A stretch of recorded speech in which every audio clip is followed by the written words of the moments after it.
super excited for this story today because we go way back. But today we have a really awesome guest, a good friend of mine, Christian Ludwig. He's a Inc. 500 entrepreneur. He was a co-founder of Aruza Pest Control, built a massive pest control company, and then exited. I think it's almost 2 years ago now.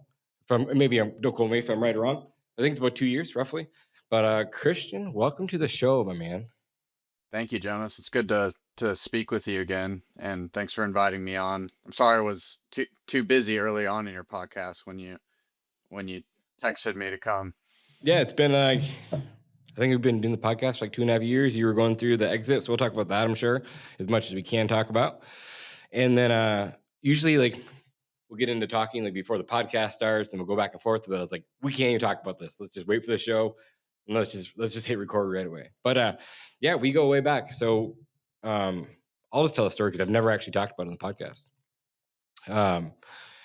Going back to 2019, I think, roughly 2019, right before COVID, just like finding like the pest control niche, didn't know anything about door to door.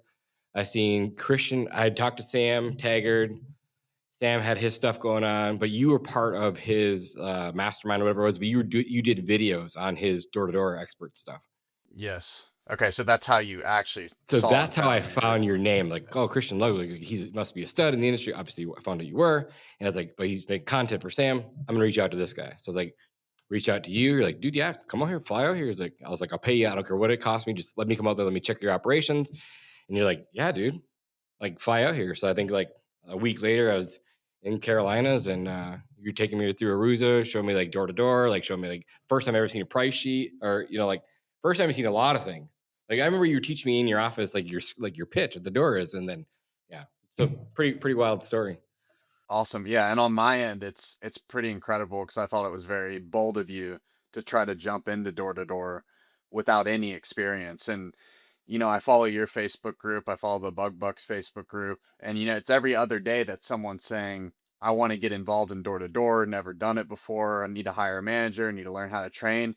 And I'm like, "Whew, it is such a blessing that I came up through door to door and learned what I learned and never just had to jump into it cold after owning a pest control company." Yeah, and I didn't have a clue, and so just to reiterate what you just said, I see those same things now. Like, hey, I want to start a door to door company, or hey, I want to go hire this person, or hey, I want to go give equity to this door to door guy. I'm like, I'm doing the same thing. Like, I cringe. I'm like, they just It's don't scary. know. It Yeah, is. There's just there's so so many much that could go variables, right? wrong. Yeah, Yeah. yeah. There's so many variables. They don't realize how hard it truly is to one get your first rep and train them, and two, let alone build a team. Then the whole gamut of door to door itself. But I want to say thank you publicly because you allowed me to come out there when you didn't have to. So without you, I probably wouldn't be where I'm at today. I mean, maybe, but you were the first stepping stone, so I appreciate that. Well, thank you, man. And I'm glad you learned a lot. And I have to say kudos for you to having the kahunas to step into door to door like that, owning a company and, spending money, time, risk entering it. And now I found your podcast. I'm like, oh my gosh, this company's at $10 million now. He's got a leading podcast. I'm like, I'm so happy I played a tiny, tiny part in that. And I'm super proud of you.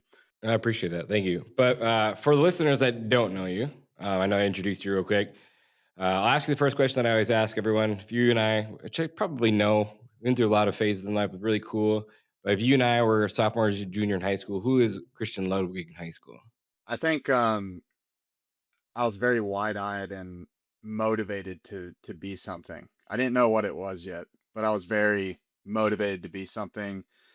And with my ADHD, I like to try out many different things and then I go all in on those things, right?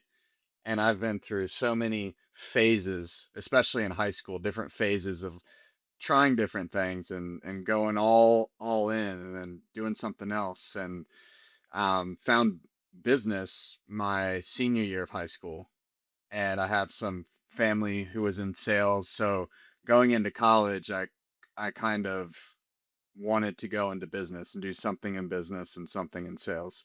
But I was definitely very wide-eyed, motivated young individual. Lots of sports, lots of school activity, school wasn't like I was a C plus B student. I didn't. My parents are professors, and my dad says the effort it takes to be a B student versus an A student is like 250, 300% extra work to be an A student versus a B student. And I don't know really any entrepreneurs who were A students.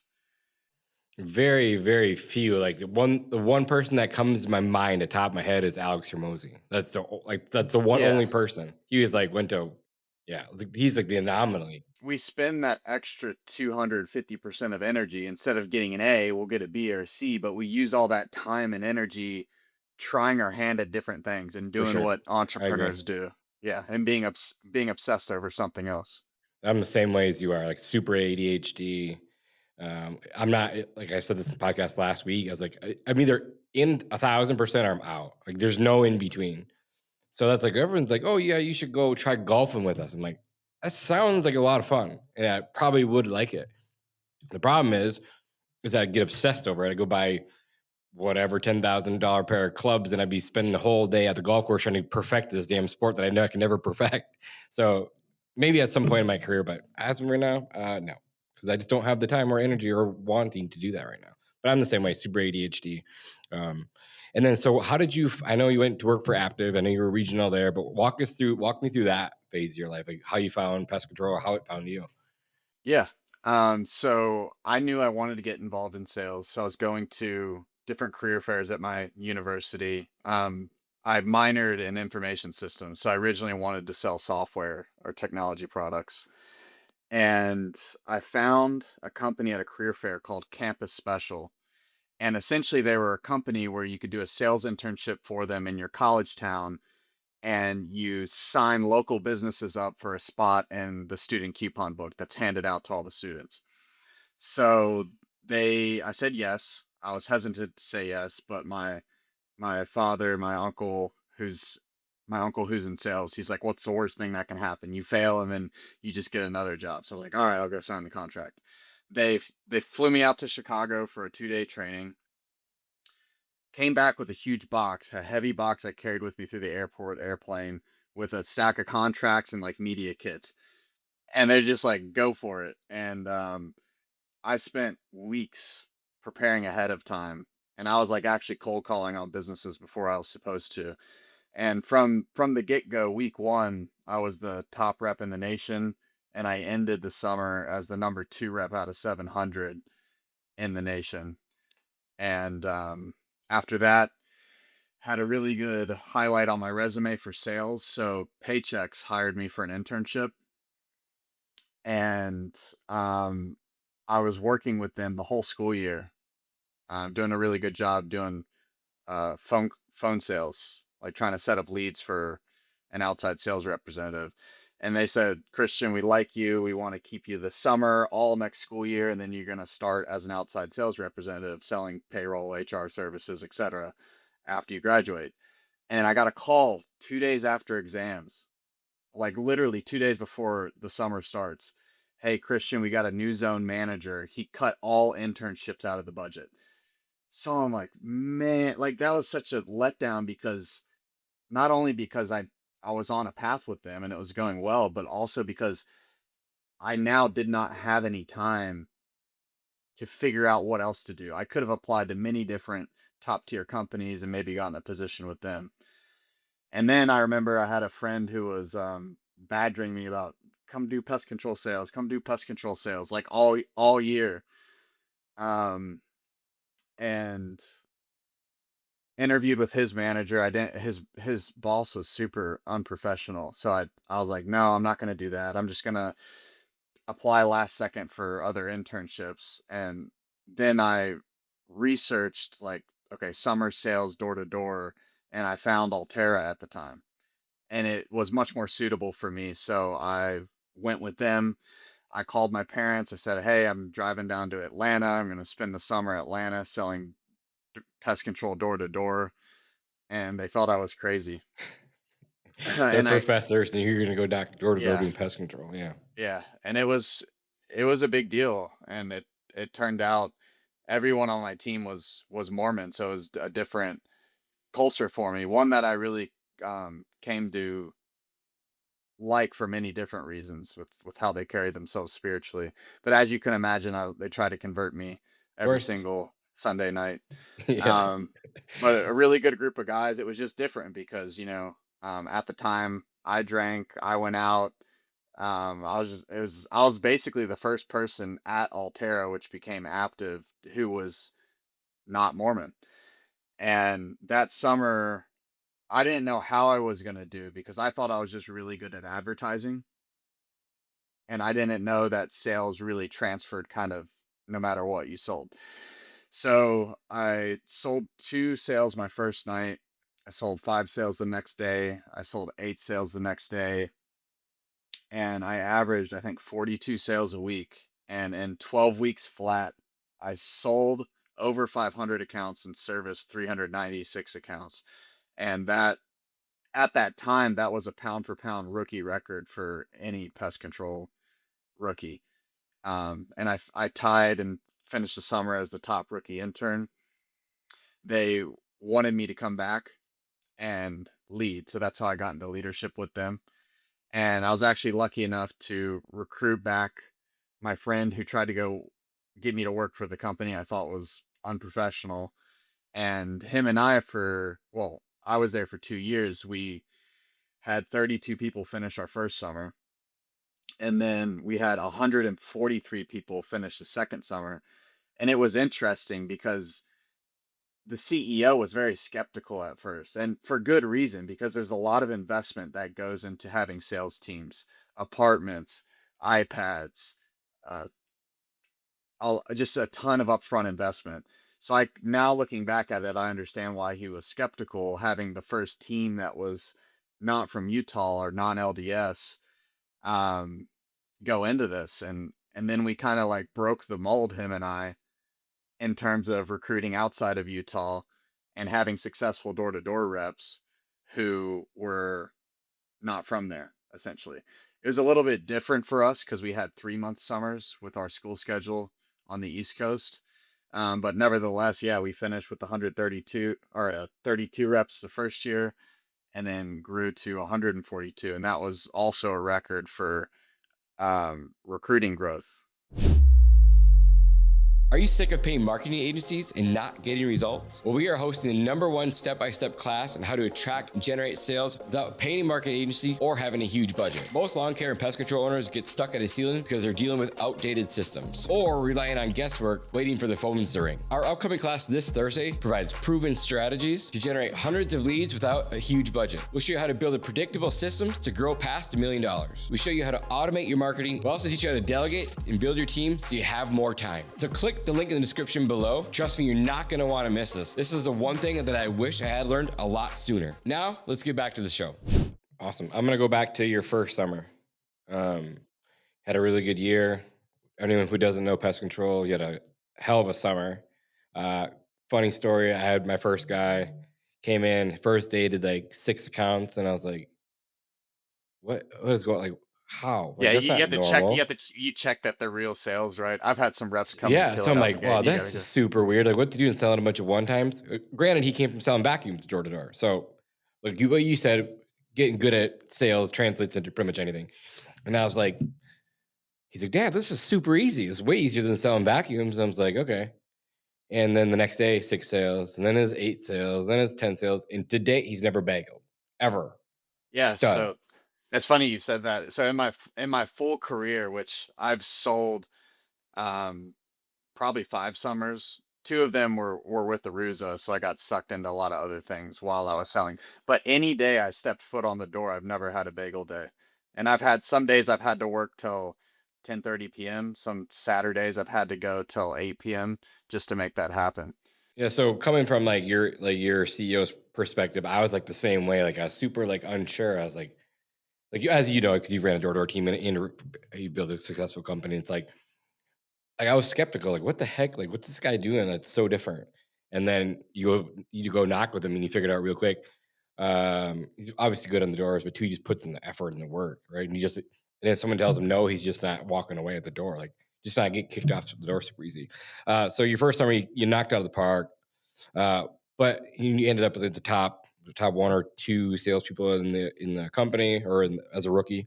What made you different?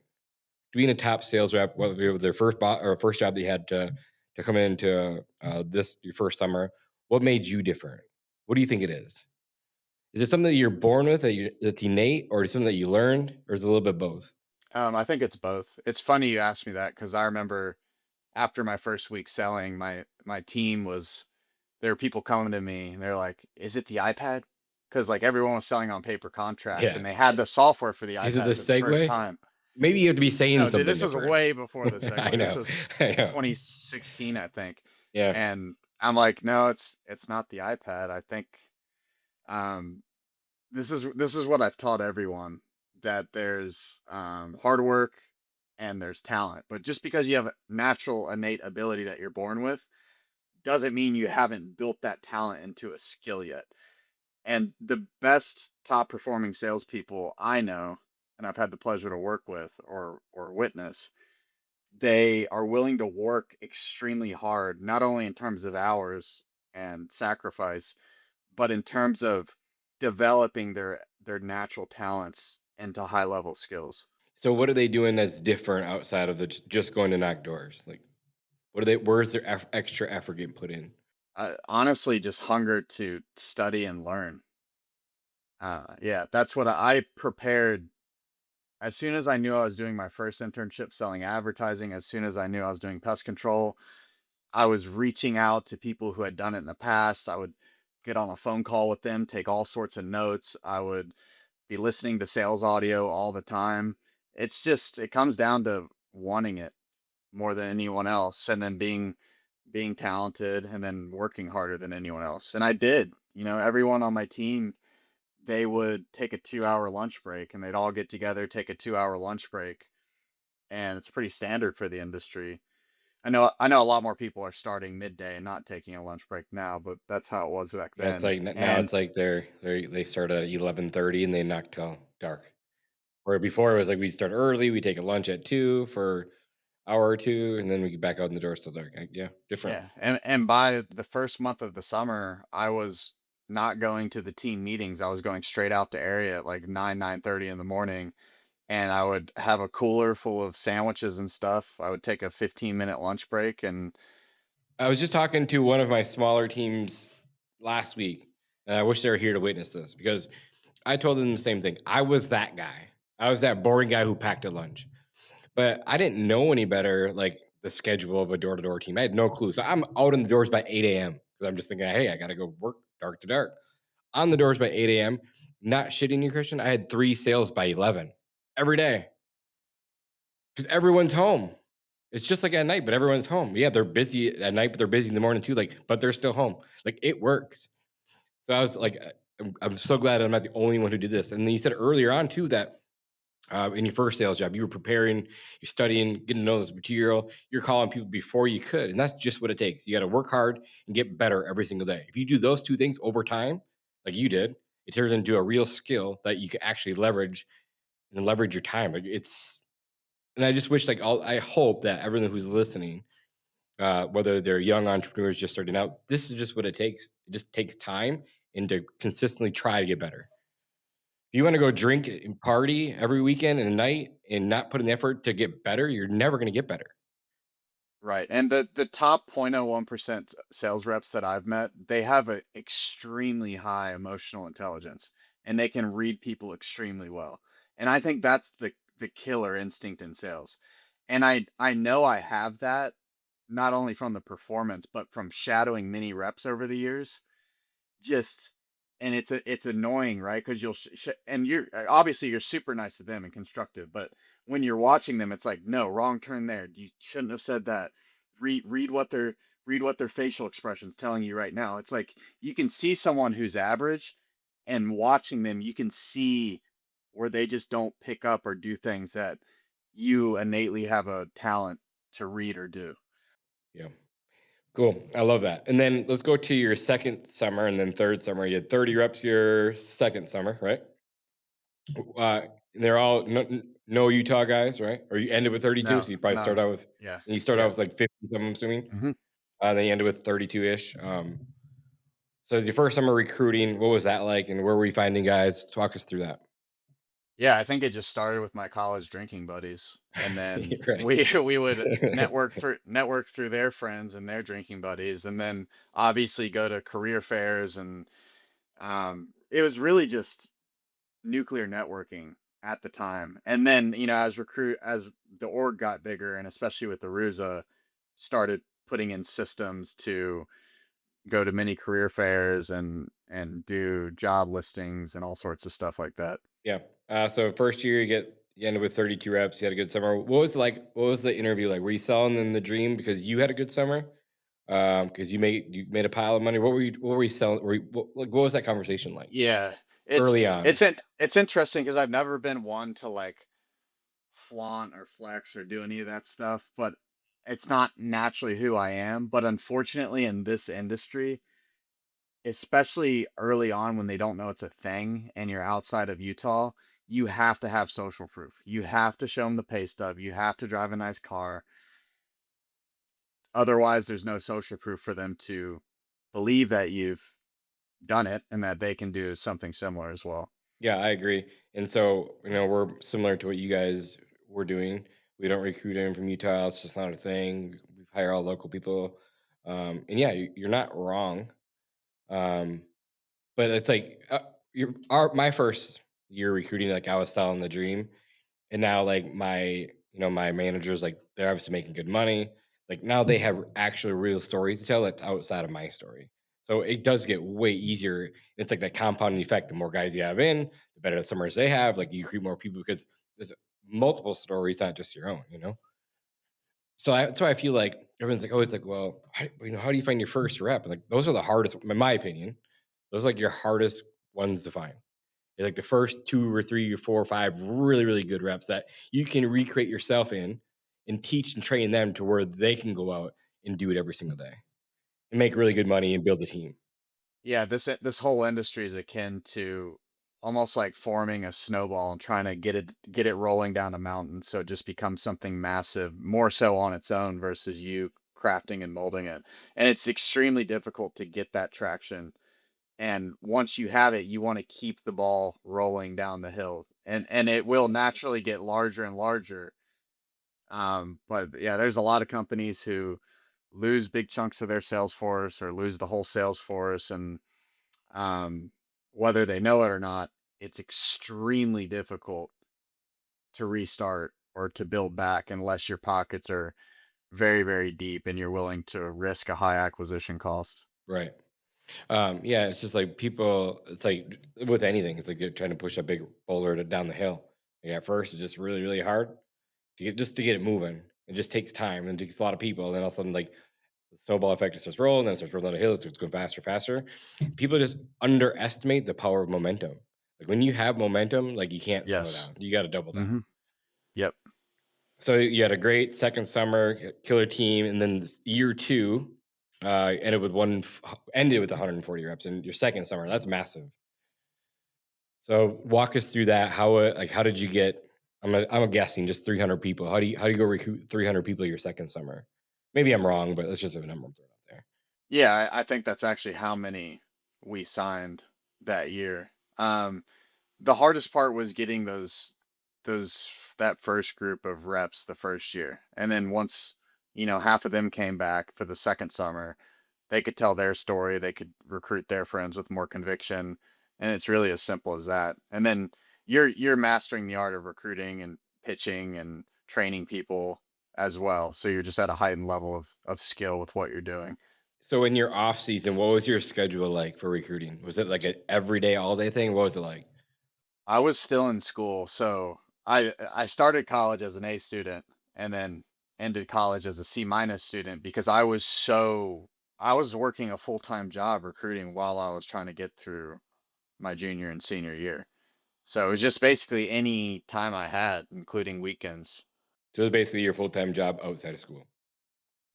Yeah. Was it like DMing on Instagram, LinkedIn, just more social? What was it like? It was more just the nuclear network at the Yeah. So time. still, yeah.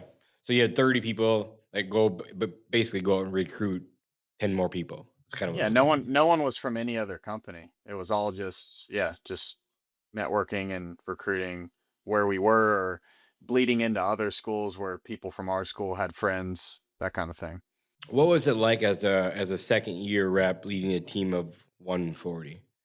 That was probably the most, I mean, I've had many stressful times in my career, We but haven't that even got to was, Aruza yet. um, it was extremely difficult. And what made it so special is my team was one of the best in the entire company. We competed for the Aptive Cup at the end. And we lost by like the smallest margin you possibly could, but we were undefeated regular season. And I was actually on pace to service over 520 accounts in 3 months and 12 weeks. But unfortunately, I had a medical issue towards the end of it that prevented me from being outside and walking. Gotcha. Where were you selling that summer? That was Atlanta. And then Atlanta. we had teams in Baltimore and Pittsburgh. Cool. That's awesome. So then, end of summer two, I'm assuming this is where you decide, hey, I want to go do something on my own. Yeah, essentially. I think Aptiv was very good to me, especially considering that we were a whole new style of people and recruiting, and they gave us a serious shot at that. So I'm always grateful for it. I just had this burning desire in me to be an entrepreneur. You know, it's never been about, chasing as much immediate income as I could. And I had made that last summer, close to $1 million that year. And I was on pace to make millions, and then hopefully 2 or 3 million a year for a while. And that was the comfortable route to go and the obvious route to go. But I wanted something more that was just selling and recruiting. I wanted a larger intellectual challenge.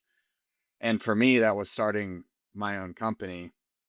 And I also, had started doing math behind owning equity in a company and what that looks like long term.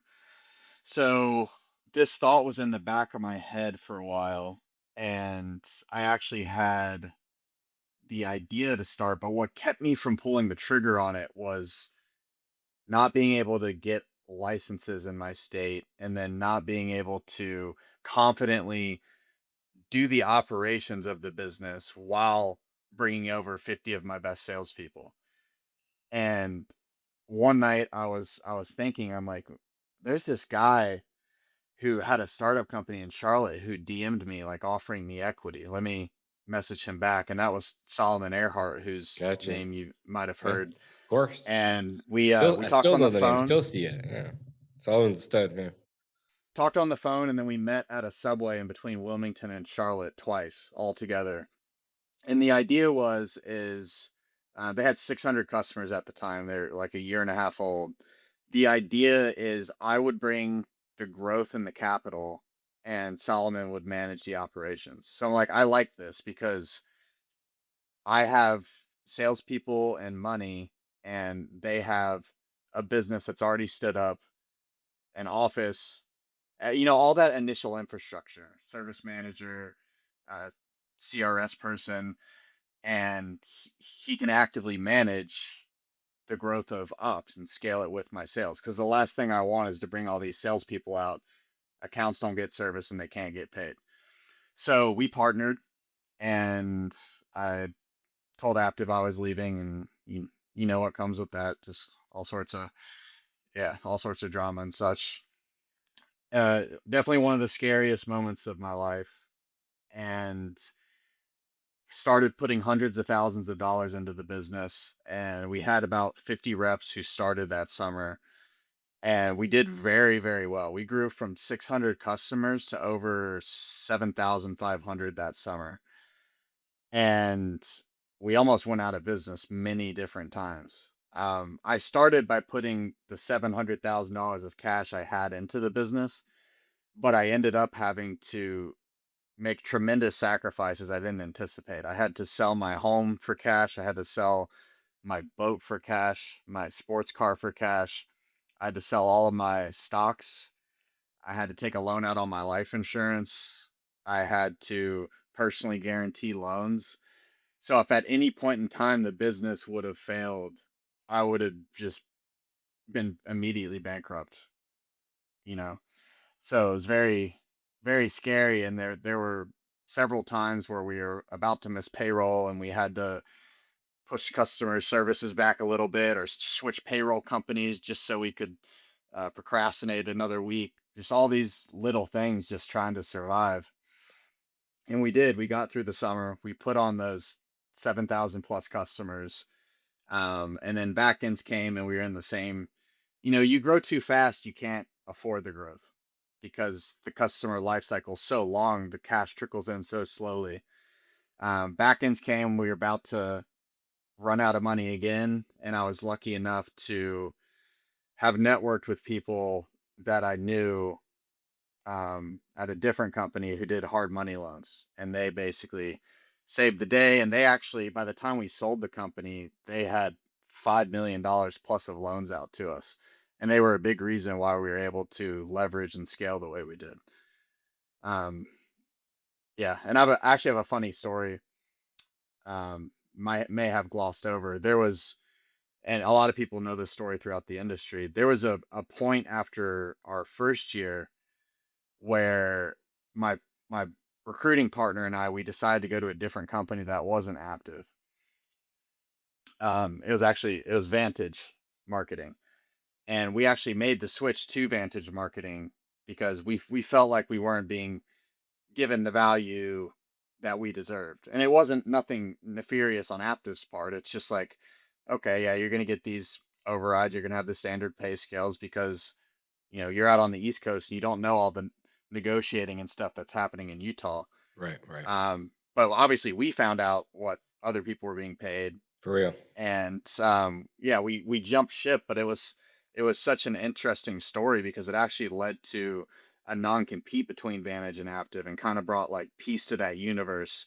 Because you know how anytime in the industry there's always a big war between one company and the other, and it changes like every year. But at the time that was the battle, and we got in the middle of it, and it was crazy because the Vantage people flew out and switched us all over. But what I didn't realize is that the Aptive CEO at the time, and kudos was very, very brave of him to do this. He like this is why part of the reason why Aptive is where they're at, just because their leadership and their founders are so motivated and always have been. But he caught wind and he actually flew out as well. And the Vantage CEO said, "Hey, I see the Aptive CEO on the flight." And he texted me that before they took off. So it's like a movie in which a recruiting battle is taking place on the other side of the nation, and both CEOs happen to be in the same plane coming over to do this recruiting battle. And the Aptive CEO he stood in front of the library, and stood in front of the cafeteria with a sign that said, "Are you doing pest control with Aptive or Vantage this summer?" Just doing anything he could to try and uh, you know, get the reps back, which is badass. Looking back at it, and we had to have a secret meeting in the woods with the Vantage people so that the Aptive person didn't find us, That's and wild. that's where we all signed on. And then, long story short, we ended back at Aptive for that last summer I was there. But that's a story I always have to tell. Yeah, when going back to that's a cool story. After the in the wood story is pretty neat. But going back to Aruza, hard money loans, the $5 million, leveraging that. What like that must have been weighing on your shoulders a lot. Yeah, it's nothing like having kids now. Like, now I have kids and it's so Yeah. funny. It's like trials and tribulations, just you feel the weight 10 times more when you have kids. For some reason, my risk tolerance before having kids was pretty much unlimited. And what I've discovered since having kids is that that's just simply not the case anymore. I'm not willing to take the risks I used to. But I was comfortable taking that amount of risk. And I definitely felt it. I felt the cortisol every day. The stress affected me mentally, physically, but I was willing to bear it just so that we could be as successful as possible. For sure. So then that was year 1. And how many years did you guys actually say? Was it 5 years or was it longer than that? It was 4 summers before 4 we, summers? yeah, before private So, equity. yeah, walk us through those 4 years, then kind of then we'll talk about private equity and how much you can share, I'm not sure, but then we talk about how that came about. Yeah.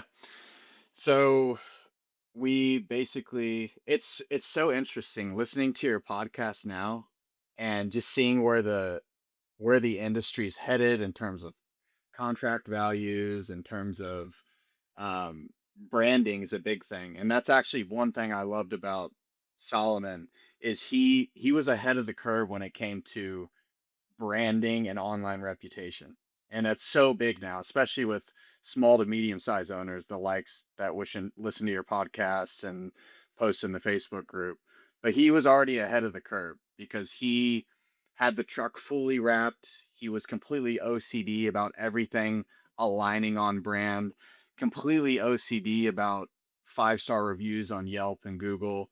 And I don't think Aruza would have been as successful as it was if I basically started it with a bunch of reps in the beginning. I think that because they had 2 summers or a summer and a half before big sales teams came in, they were able to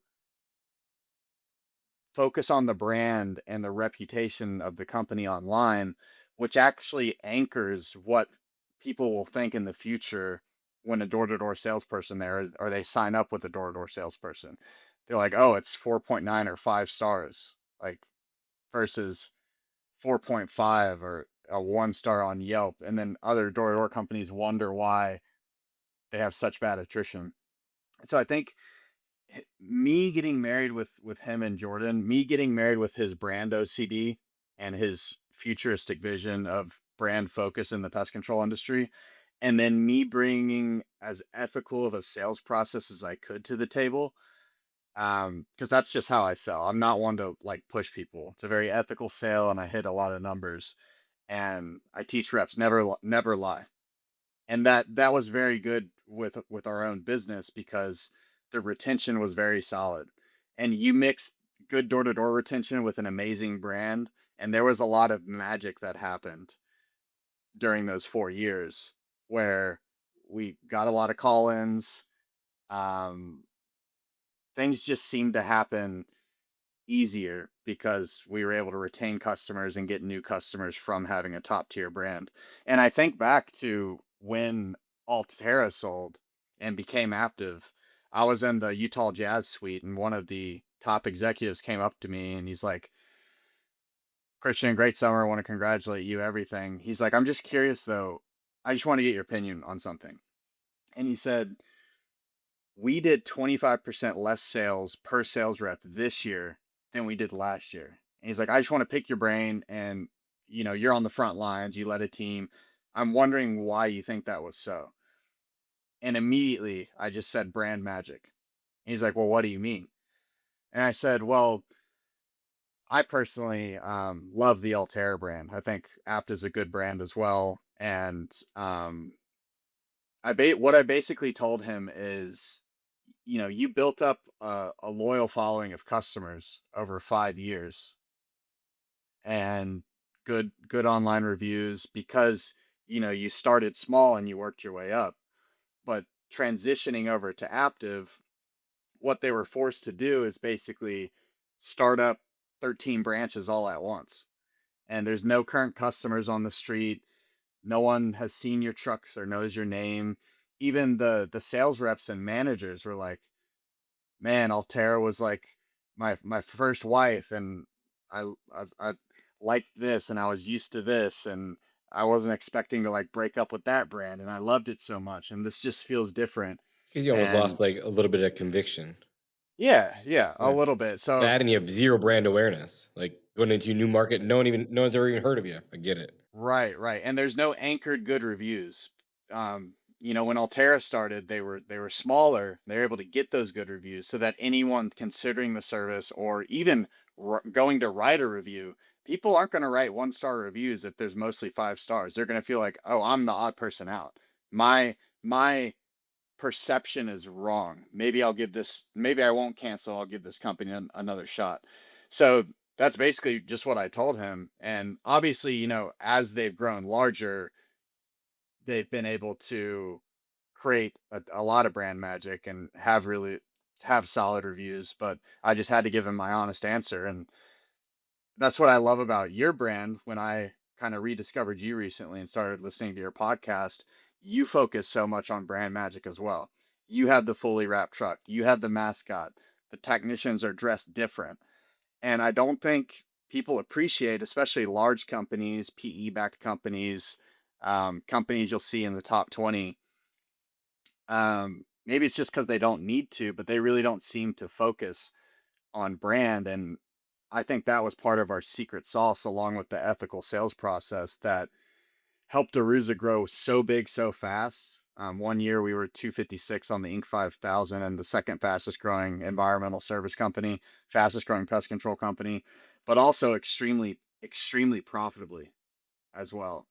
Um, People just underestimate brand. Agreed, 1,000%. That's why if you follow the podcast, follow my book, like that's literally all I talk about is brand. Like almost 90% of the time is brand and marketing, brand and marketing, brand and marketing. That's just what you got to get really good at. That's So the I sauce, obviously man. jump with It's that. It it's is. yeah. You need a good marketing strategy that you can do effectively. And for us, that was ethical door-to-door sales. And you need a brand that's awesome that your customers believe in, want to support. That's the thing you don't realize. It's like customers aren't only paying for the service, they're paying for things to support your company as well.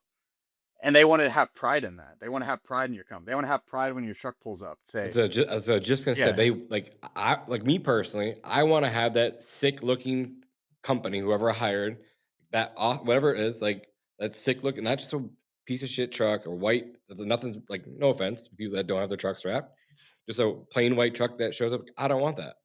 I have a nice house, live in a nice area. I want a nice ass truck sitting outside, whether it's pest control, lawn care, cleaning company, whatever the thing may be. Like I wanted to look like I want to be prideful of the company that I hire. So I agree with you. I think that's something David Royce originally started to pioneer with Altera when I was there, and I met him once. He was the original founder of Altera and Aptiv, and I was able to speak to him once, and he was like, "We're the first company to make pest control sexy." And they did that largely on the sales side of things, but they were starting to do that on the customer side. And what I saw in people like Solomon is they were taking the next leap forward in terms of making the brand super sexy in front of the customer. Right. I agree. And it's so easy when the bar is set so low in an old service industry. There's so many trucks I see, businesses around, websites I see where there's just no effort put into it whatsoever, whether they realize that or not. The bar is so low that it's so easy to fall above it in this industry. Yeah, and I've said this a million times in past like on this podcast. Like when I got into the industry, I was like, this is such an awesome industry, but it's so old. Like the number one reason for the podcast was to turn the old industry upside down. Like when I got in the industry, not outside of you, there's very, very few people who are willing to share like business strategy in pest control. Like I came from the lawn care world, everyone's willing to help. Came in the pest control world is like, shh, no one talk about anything. Like screw that. That was one of the main reasons I started the podcast. That and some of us friends wanted to connect. I didn't think it was going to turn into what it is today. I had no idea. I just kept doing it because it was fun, and I don't take any sponsors. I literally do it for fun to connect with awesome people, studs like yourself, Christian. We go way back, but just like everyone gets to learn from everyone. It's like rising tide lifts all boats. Like let's level up the entire industry. So you had first 4 summers knocked out of the park. You had multiple locations. I know we're running out of time, so I got to get through all this. But what was the reasoning? How should I word this? Like, was there was it like say, hey, we're gonna go 5 years and then sell? Was that the game plan from day one, or did something happen where you said you guys just wanted to be done? Walk me through where you guys went. Took the PE money, things like that. Yeah, I think it was 75% capital restraint. is the primary reason we had to, because once you're already doing hard money, really the only realistic way to get millions of dollars to continue what you're doing at a larger scale is to have large equity investment. For sure. Um, So hard money loans, what was like 25%? it's funny, Jonas, even with the hard money loans, which are around 15% all in, 15%? Okay. even with the hard money loans, it still wasn't enough to grow the way our company wanted to grow and these leaders wanted to grow. So there were years where we had to market out reps to marketing companies, and we would lose those reps because they had a bad experience. Um, Still to this day, um, our valuation was, you know, can't say it exactly, but it was between 25 and 35 million, let's say. If we had all the capital we needed, I think at the time we did exit the company to private equity, it could have been a $60 million valuation. I love that. I'm gonna ask it because just personal questions. Like, is there anything like through that time period that you wish you'd have done different, or maybe that we could learn from your experience that you've gone through, whether before PE or and during PE? Yeah. Um, I'm sure there's a lot, it's but definitely it's a challenging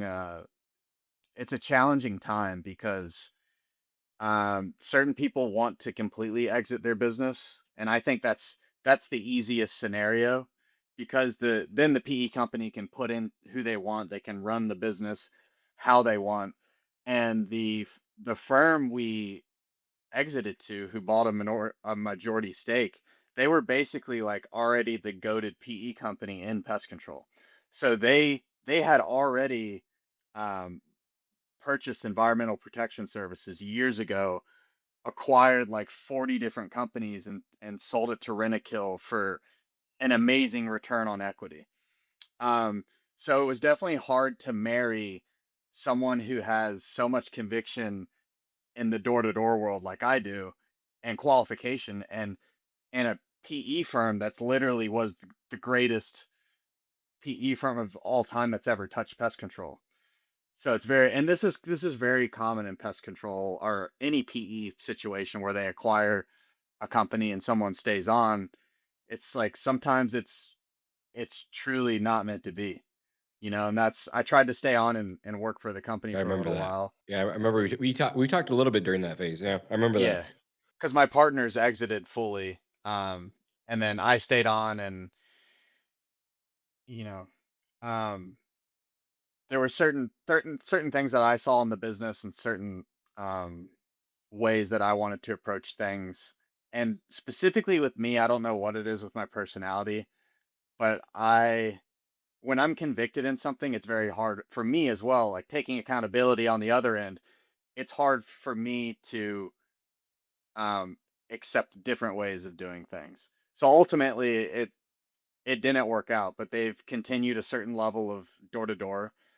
I don't think they ever wanted to push it like these aggressive companies and get out of control, or risk the brand, or risk reputation, or risk everything that comes with scaling door to door very quickly. They've been able to effectively kind of replace the attrition of the company with door to door while doing this roll up strategy. And they've already acquired huge brands. They've already climbed the PCT all the way to the top 30. So they're doing their thing that they've done before, and they're the best at doing, and it's working. And the company's growing very rapidly. And the idea is to get multiple expansion, right? Where they acquired us for a certain multiple, and because they go sell for hundreds of millions, and it's just they get a whole extra 1.5x just because it's larger and all For sure. packaged together. Yeah, overnight. So Yeah, that's overnight. Yeah. that's their primary playbook, and it took me a while to realize that after the fact. But they've still supported door to door and kept it around, just for the replacement factor. Yeah, there's a really good book out there called The Private Equity Playbook. So good. Like even if you're not ever thinking about private equity, I think that someone should go like if you're in business, just go read it so you can see how PE companies operate. I mean, they walk you right through the entire process. It's super fascinating. I love it. And Um, apparently it's pretty normal. If It is if an owner rolls like after a year, it just doesn't work out for whatever for sure. reason. I see it all the time. That's the unfortunate part. Yeah, that's why I don't dock them and I don't dock myself because it was just as much in my head as it was theirs. But even when we were shopping around and going to market, talking to different private equity firms, there were private equity firms that would basically say, Christian, the company's going to look completely different. Like once we do this, like we're immediately going to spend 400,000 on a VP of finance. We may not want to do door to door. It's just like, and some were very transparent about that, and I'm glad they were because it helped me realize in the moment that you don't own the company anymore, and they have a strategy that's going to work best for them. That's not necessarily your strategy or your way of doing things. Looking back, would you have done anything different? Um, no, because they've taken really good care of the company and they've grown the company a lot. And I still have equity in the company. I've done capital calls and put even more of my money in the company because I believe in what they're doing. I think if looking back on it, if you truly want to stay on and own your business and all you need is capital, if you're willing to sacrifice how much money you make per percent of the company you sell, go for a minority investment instead of a majority investment. You're not going to get paid as much, but you'll have full control of the company. That's not to say if I like ran the company, it would be a better company than it is today. It would just be I would still have that career and that job and that fulfillment because I'm not getting married with someone who owns a majority of the business. That would be my advice. But looking back at it, I can't complain. Um, they're they've done incredible things in the industry. They're doing incredible things with Aruza, the way that they're in the top 30 pest control companies in the world now. It's crazy to see my old company's name in the top 30 of the PCT 100, and um, everyone's happy over there. So it's hard. It's like losing a baby, man. Right, I can't You imagine. can imagine. It's Yeah, definitely I hard. couldn't, and I don't want to as of yet. Um, would you going back to the day you guys decided to even pursue PE? Like, if you could turn back to that moment, would you change that moment, or would you say you still made the best choice? And I know, like, take away all the. That's hard to say. Say take away everything that you learned, which is not fair. But like, knowing what you know today, turning back to that moment, would you have changed it, or would you have still done it, or did you have to? I mean, not only did we have to, but it was also a really cool option because years before then, the only companies that would approach to acquire us wanted just the customer accounts. So when we approached Lance Tullius because we needed the capital to continue growing at the pace we were, and we needed an equity investment, um, he said this is a really good time because PE was just starting to heat up 3 years ago. Now it's gone bonkers, absolutely bonkers. And we were like, this is perfect because we can give up our equity to have this huge cash injection to grow the way we want to. But for me specifically, my partner's exited, but I could still stay on the company and pursue my passion and the journey with the company. Yeah, how did your role in the job change, or didn't it really? Or were you more like now you had to be there at a specific time, day in and day out, that just like turned into more of like a job? Is that what it was, or Um, what was it? s- so I mean, I always worked Yeah, nine me to too. five, Monday through Friday. Like I Yeah, was always the yeah. hardest worker in the Right, office. I get it. Um, I think I think I wanted to please them too much, and I put too much pressure on myself to please them. I think I went too. I think I pushed myself too hard, and that affected me mentally and emotionally. Where on my side, um, I wasn't able to show up the best for them because I pushed myself too hard. And I think when you have too much passion and you've worked too hard on something, sometimes you can be too passionate in what you believe are the right decisions. Yeah, it's hard not to be emotional, right? Yeah, it's almost like, man, if I could just be that guy who just like worked the system and showed up and worked the hours and took the shortcuts when I know they're not watching. They like I didn't have to do 300 interviews that year. I had tallies up on my door of how many interviews because I wanted to show everyone I was leading from the front. I'm not sitting in a golden throne. I did 300 rookie interviews during that off season.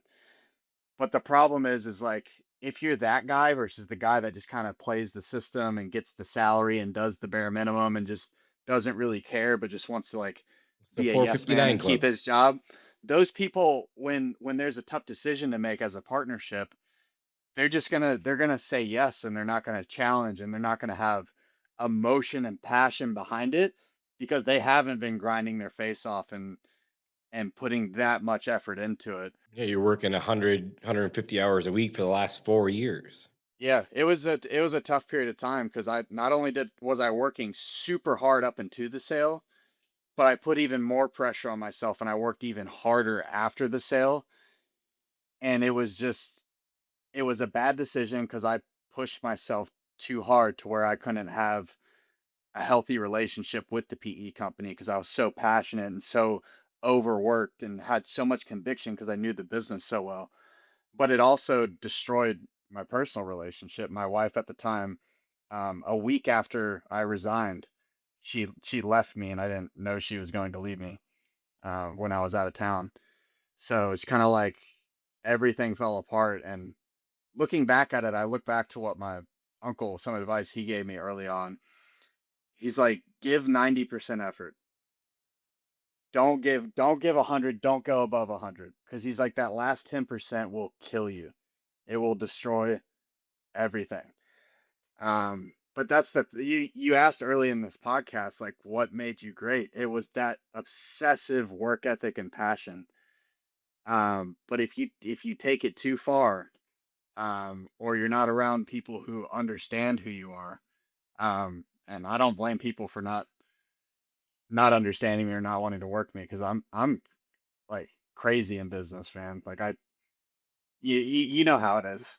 I feel like you have to be a founder who grows a business this successfully to really get. You have to be To really a few understand. screws have to be Yeah, loose. Yeah, for sure. And then like, but even outside of work, like I watch your progress through the gym. Like you're the same way. If you're in, you're in, and you're going through competitive bodybuilding. Like I remember like watching you outside. So it's just not you're not ultra focused there. But what happened to your where I was taking this story is like you're doing this competitive bodybuilding. Like you're fit as hell. Like you look super good. You're eating clean through this process of going PE, your mental space wasn't right. Did you fall off the gym at all, or what did that look like?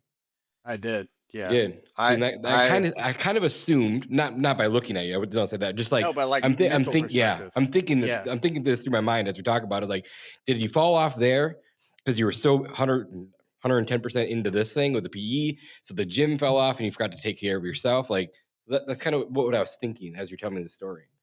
yeah. I sacrificed that other 10%.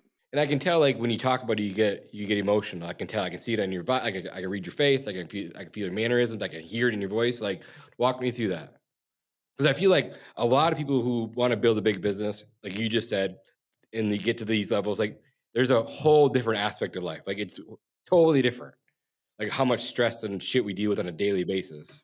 I think what it comes down to is people like us who can perform at a high level in entrepreneurship, they already put enough pressure on themselves. Agreed. And We're our it's worst not like enemy. Yeah. Concentric never really put pressure on me. They didn't. They were really good to work with. We had some disagreements and some misunderstandings, but I for some reason because I was now working for somebody, I put more pressure on myself than like I put on myself just because needed to please for somebody or reach certain quotas or benchmarks. It's almost like you go from I mean, you do go from owning your own business and running it to not to having a boss, you know? And I wasn't used to that and I wanted to please them, so I worked way too hard and I sacrificed the gym. I didn't I didn't know it at the time, but I ended up sacrificing my home life without even realizing that that was happening. Um yeah, so Just don't the extra 10% will kill you. Again, again, this is more for myself, asking questions, and obviously for the listeners too. But going back to when you went PE, could you have just slowed things down, or is it beyond that point where you didn't have a choice? But could you said, "Hey, we're just not going to go sell this summer. Maybe we'll flatline. Maybe we'll go backwards a little bit with attrition." But you could have kept your equity and then push forward in a few more years. Like I'm trying to think through this going forward. Like what is the best strategy? I think door to door is a strategy every company should have and Agreed, retain. 1,000%. It's not the end all be all though. Right. And especially if your sales reps are trained in a certain way in which they're ethical, they don't piss customers off, and it doesn't reflect negatively in attrition and poor reviews. So that's like the special sauce we had going. Yeah. So you're saying like you couldn't like that was the only path forward for you is what you thought. No, I like it's basically a hybrid strategy of doing door to door and then acquiring other brands. And the sales reps will wear the newly acquired brand shirts and go sell accounts for those newly acquired brands. But it's crazy, man. It's like, right out the gate they're like, "Hey, we want to acquire a company that was just as big as you guys are."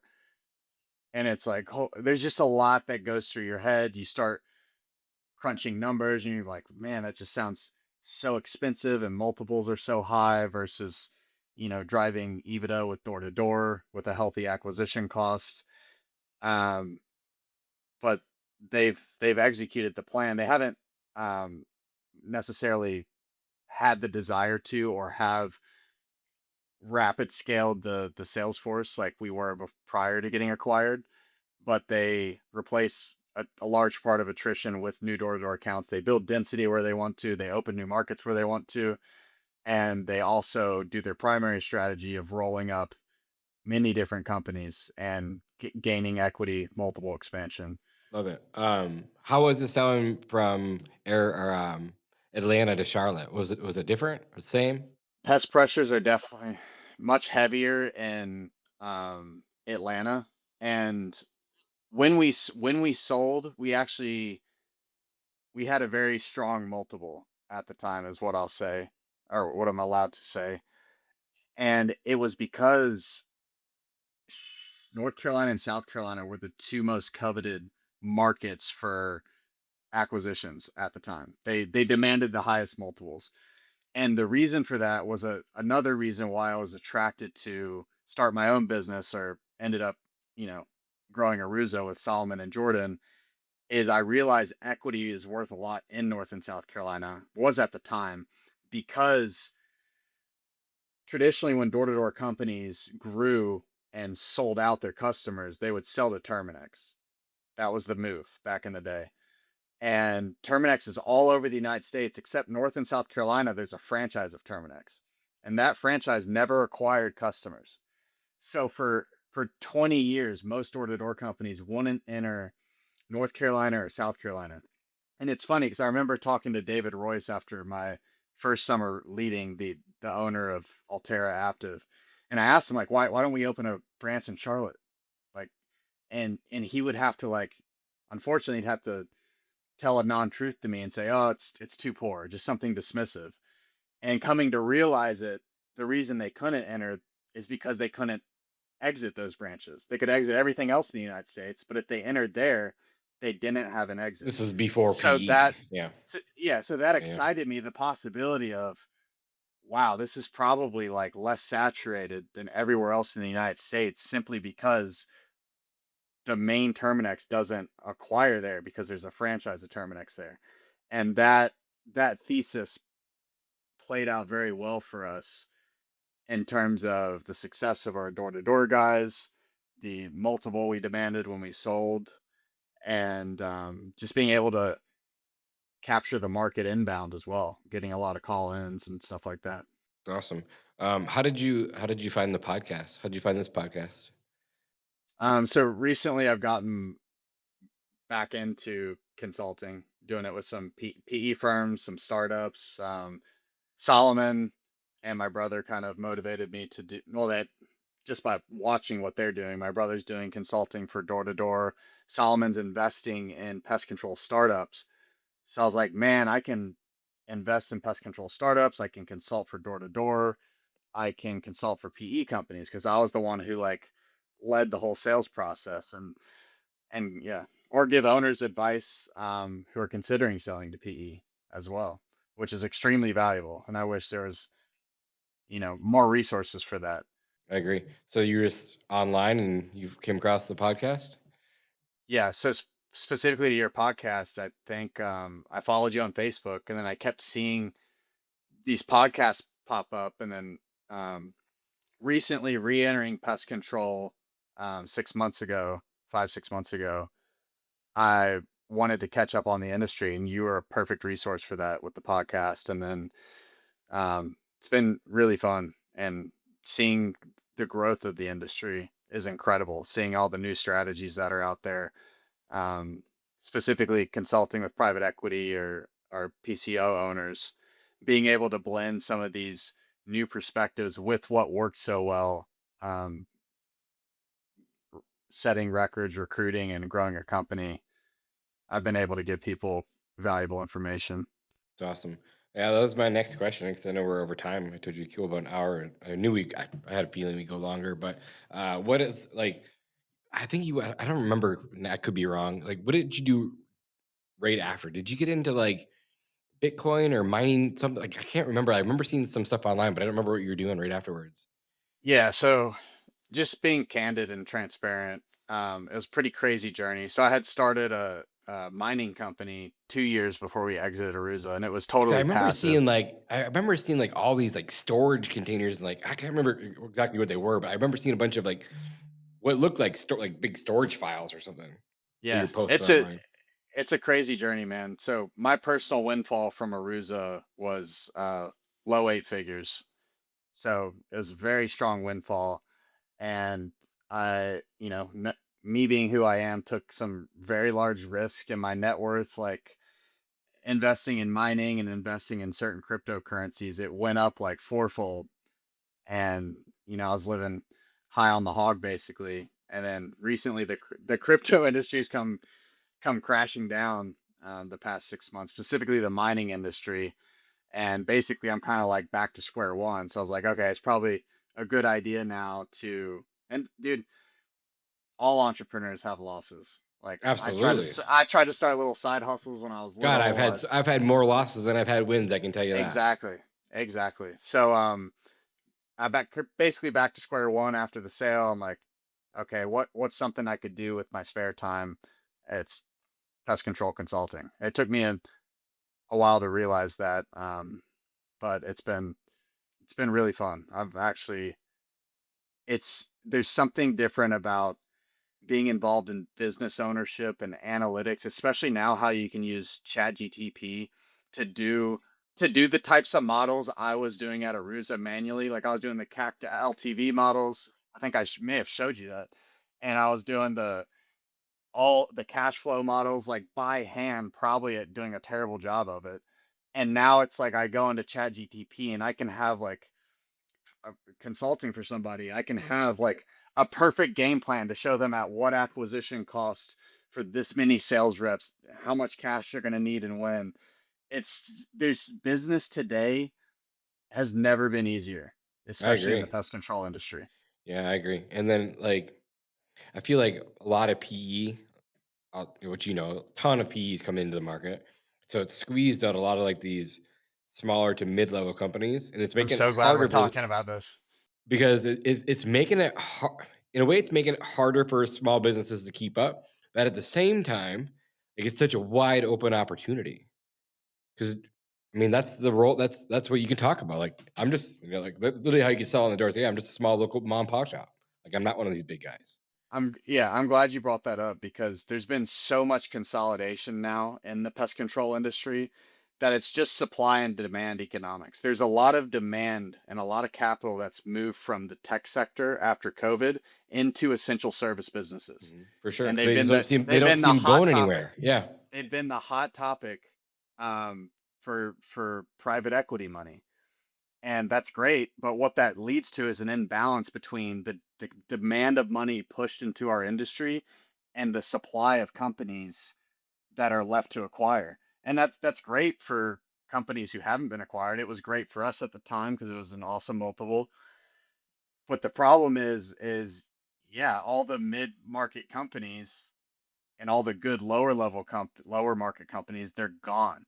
And what you're left with are these massive conglomerates where even if they wanted to, they just can't put the level of care into the brand and the customer satisfaction and that hometown feel people like and want.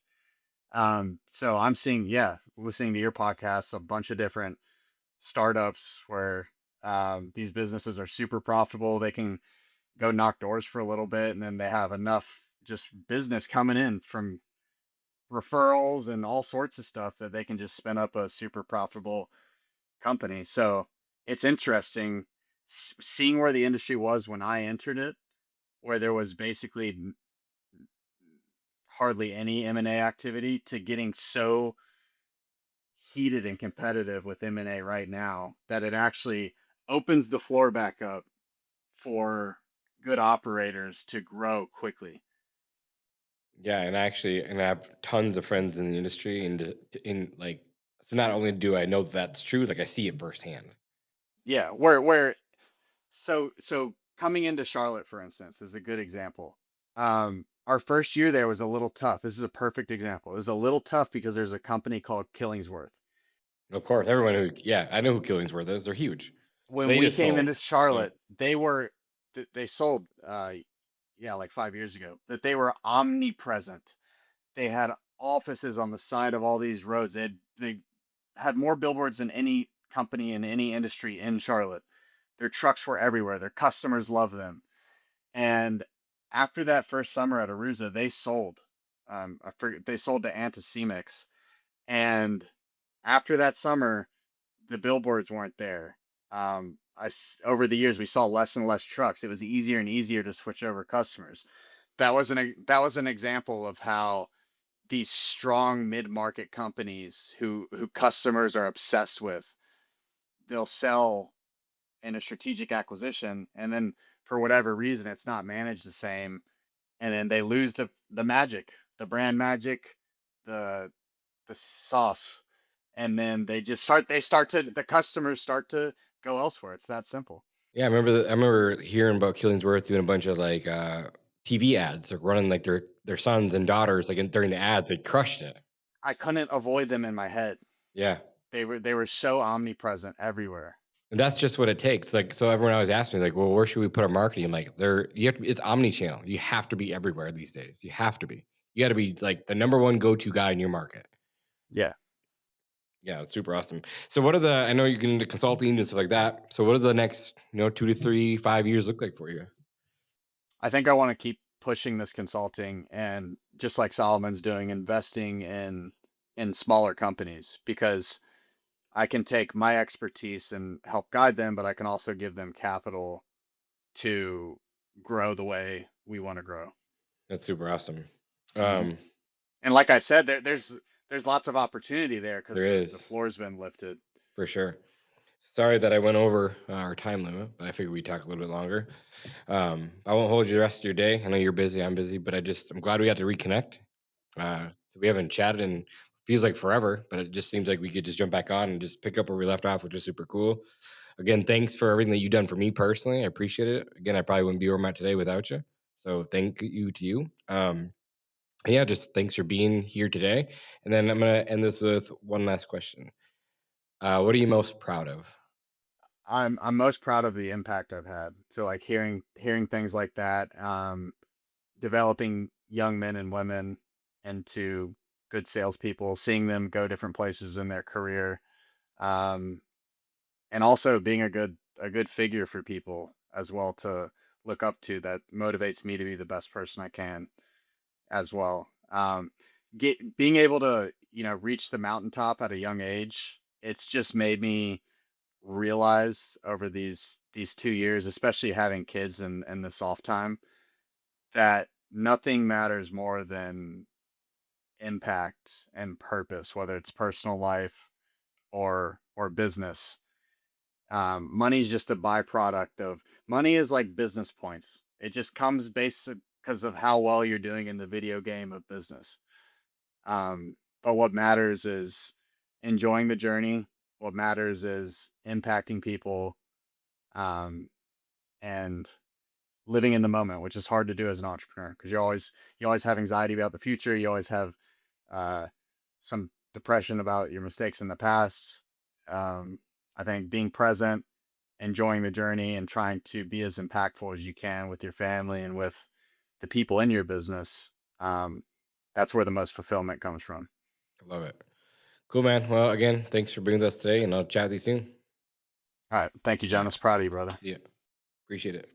Hey guys, thanks for listening to another episode of Pest Control Millionaire. We don't charge any money for this show, but the podcast isn't free. Please like and subscribe and give us a 5-star review in your favorite podcast app. This makes a huge difference for us. If you have any specific questions about your business or your personal life that you'd like answered by me or any of my podcast guests, please send an email to info@pestcontrolmillionaire.com. And if you want to get in touch with me about our marketing class, we do a live version every Thursday night. Check out our website at pestcontrolmillionaires.com. Thank you guys for listening. I'll see you guys in the next one.